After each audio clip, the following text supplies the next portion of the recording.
Imagine you're carrying a suitcase. It's heavy, and you've been lugging it for miles and miles and miles. Inside this suitcase are shoulds, woulds, coulds, borrowed truths, most of which aren't even yours. Now, imagine you set the suitcase down and you walk away without it. That is what unbecoming feels like. And that is where freedom lives. Becoming is beautiful, right? I know so well, but I know what so well unbecoming feels like. I have set down plenty of suitcases in my life, suitcases that I carried because I thought I should. I have bravely broken with convention countless times. I've experienced marriage and divorce, marriage and divorce, and marriage again, refusing to remain stuck anywhere that I didn't want to be, that other people thought I should be. I have left behind family ties and the comfort of community for the sake of building my own. While most everyone else has been focused all their lives on becoming, I have been leaning into my unbecoming. And that has been a beautiful evolution that is all my own. Becoming, we've all heard of it, right? This process of becoming, your journey to becoming who you really are. Well, becoming is beautiful, but it's not the only way to evolve. It's not. Sometimes the most radical act of self-love is unbecoming. Unbecoming the version of you that was shaped by external frameworks and influences of other people's idea of good. On this journey of unbecoming, I wouldn't say I've blown up my life a lot, but rather I have unraveled everyone else's truths about how life should go, their vision of what was good. I unraveled it all thread by thread until my own truths emerged. And listen, when I learned how to identify my truths, that set me free. For real. Free for real and free for good. What do you know? What do you really know about freedom? If I took a poll, which I want to do, how many of you know your own personal truths for real? Come on. Okay. Thanks for being honest. And then how many of you would say that you're really free?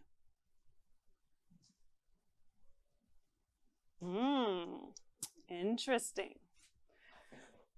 I want to tell you what I know about living in freedom and the truth about what it takes to get there. All right, so I'd say most people believe that freedom is found in their becoming. Would you agree? Like who you're becoming, right? They think the more I become, the more I add and do, the more I accomplish, the more accolades or the titles, then maybe I'll be closer to living freely. I have all these things. For me, it was in the unbecoming, not the becoming, that I found the truest freedom and the ability to create the life I really, really wanted.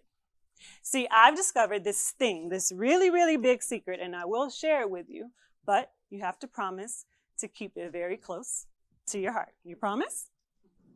All right. The secret is that when it comes to living freely and authentically, subtraction will actually give you a greater sum total than addition.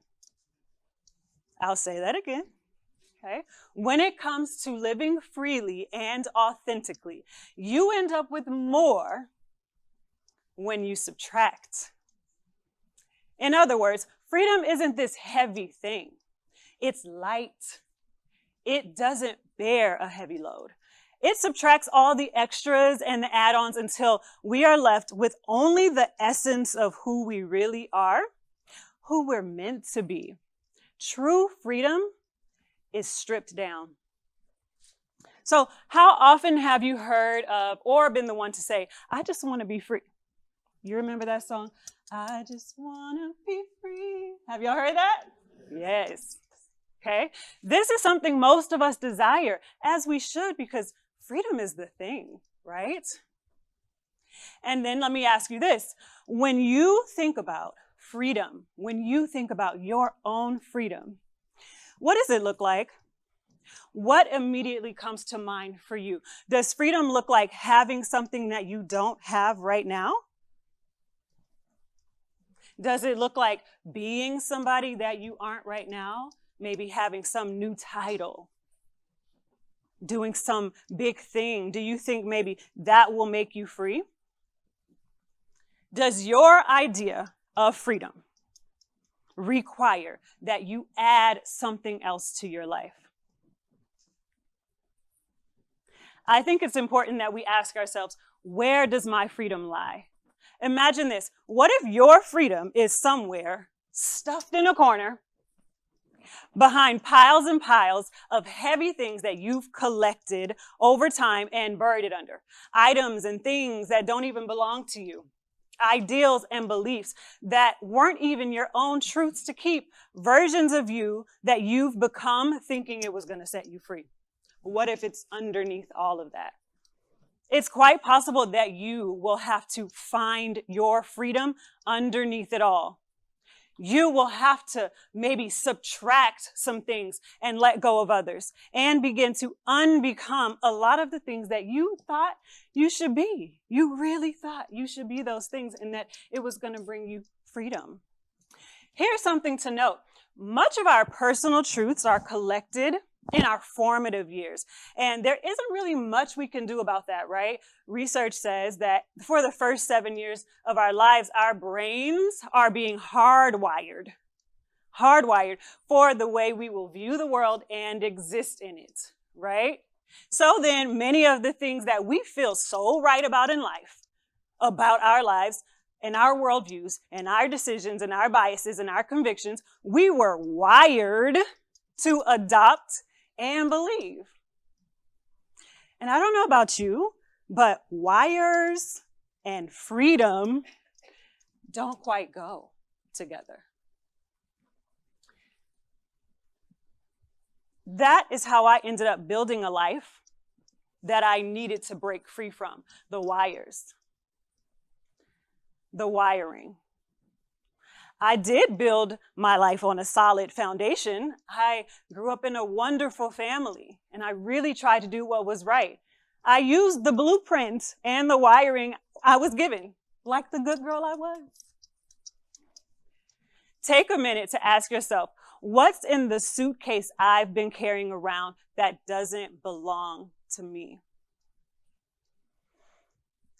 I found this to be an essential question when I'm doing the great work of my life, which is to inspire and spark people's curiosity about exploring their own personal evolution. Almost without exception, every conversation I have with somebody who wants to be free for real comes down to them breaking with the ideals they have collected from other people. They ultimately have to find a way and be willing to unbecome and rewire their brain. Why, you ask? Why are you telling us all this about unbecoming? I thought the whole idea was to become. I thought it was about our becoming. I'll tell you why. The longer we live within these predefined frameworks, the more disconnected we become from what could be possible in our life, our purpose, our creativity, and our authenticity. The problem is that we don't realize we're stuck until something happens to cause us to want to break free. This is a big work. You understand? Not only to break free, but to even recognize that you need to.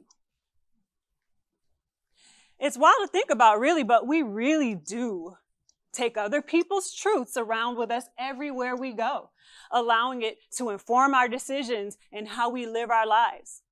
Do you agree? From our parents to our peers and society as a whole, everyone seems to know how everything should go. And the more I talk to people, the more I realize none of us are too sure about too much. We're all winging life to a certain extent, and really, maybe the full extent. It depends on how you like to roll. If I asked you to do a self-audit right now, how many of your personal truths, really think about it, how many of them really are your own versus someone else's? Perhaps they are your mother's truths, and she passed them down carefully to you because she loves you. Or maybe you have kept an untruth that someone gave to you. Maybe somebody told you about what you couldn't be, and you kept that truth, and you adopted it as your own, and you've kept it with your collection. We collect all sorts of truths and ideals, and they ultimately make us heavy. I think you would agree that it's hard to be free when you're weighed down. Usually the people I'm mentoring are struggling with the conflicts and contradictions of a life they so desperately want to be clear about and be sure about. It's usually, Brandie, here's what I desire, but I don't know how to have it. I honestly don't even believe I can have it. And oftentimes when we get down to the root of what they're saying, I'm not sure I should have this thing I desire because based on the voices in my head and all the things that I've collected, these truths, it feels so wrong. And Brandie, what if I really am wrong about it all? Essentially, what so many people have said to me is this: the life I really want for myself doesn't fit within the wiring of my predefined frameworks. It isn't really anything at all like the truths I've collected about life, and freedom really feels unattainable. And to them, or if what I just said also describes you, I offer this, the unbecoming method. And it consists of 3 things: curiosity, confrontation, and creation. When it comes to getting free, you're going to have to start with getting down to the truth of who you are. So first, you're going to have to be curious enough. I love that y'all are writing this down. Curious enough to peel back some of your layers. Okay? You're going to have to be willing to subtract some things, but remember, that gives you more, right? You're going to have to unbecome some things and ask some hard questions about who you really are. So 1, be curious. 2, confrontation. Okay, so you're going to have to confront that truth. And I will tell you, this is the thing that keeps most people stuck. Because nobody wants to confront something, right? And honestly, the truth sometimes can hurt, but it does set you free. Okay, so confrontation. And then number 3, once you're curious about your life enough and willing and courageous enough to confront the truth, then you can create, and that's number 3, create the life you really want. Your freedom is waiting for you to uncover it. Waiting for you to comb through your collection of truths and sort out what belongs to you and what doesn't, and what you want to keep and what you don't want to keep. What if your freedom is buried underneath everything that you've so beautifully become? All the things you've done right. You've done it all right. You've checked all the boxes. You became everything you said you were going to become. You followed all the unwritten rules, and you built your life according to the blueprint. But then somehow you still feel stuck. What if the freest version of yourself is on the other side of your unbecoming, not your becoming? We're leaving that to the side tonight. But your unbecoming. Because it's true, we're always on this journey of, to who we really are. That's one of the great privileges of being alive and growing older. We get to become more and more of ourselves. And it seems to me that the longer I'm blessed to be on this adventure called life, the more I can see that the real me is only found underneath it all, only found when I subtract all the add-ons, and only found when my identity does not lie in external frameworks. Quick story. I met a lady a couple of weeks ago. Within 5 minutes of meeting her, she told me she was reconsidering it all. She had built a successful life as a wife, a mother, and she was a corporate powerhouse. Now her children were grown, she was divorced, and she had had a traumatic exit from corporate America. She had this glow, though, sitting there. I can't explain it, but as she sat there, curious about her own life and what all it could still be, with all the things that once were the sum of her life simultaneously subtracted from her, she looked free. Even facing the unknown, I asked her what she was thinking about doing next, and she said, with a smile on her face, I don't know. But she loved the fact that she didn't know. For once in her life, she didn't know. She was beautiful, sitting there in her unbecoming. The glow was coming from within, and it was so bright because the layers that once covered it all were being peeled away. This is what I want you to leave with. You are doing a beautiful job. I know you are. You're doing a beautiful job becoming. And it's inspiring. You've put in the work, and the rewards have made it all worth it. I'm sure everybody is really, really proud of you. But for the sake of getting free, or maybe even becoming freer, if that's something you desire, which I think it is, please consider this idea of unbecoming. Consider the unbecoming method: curiosity, confrontation, creation. I want you to know that you are free. You really are free to create the life you want. You're free to recreate your life as many times as is necessary for you. You're free to change your mind. You are free to unbecome everything and anything that you want to be. You are free. Say that with me. I am free. I am free. And that is the truth. Thank you.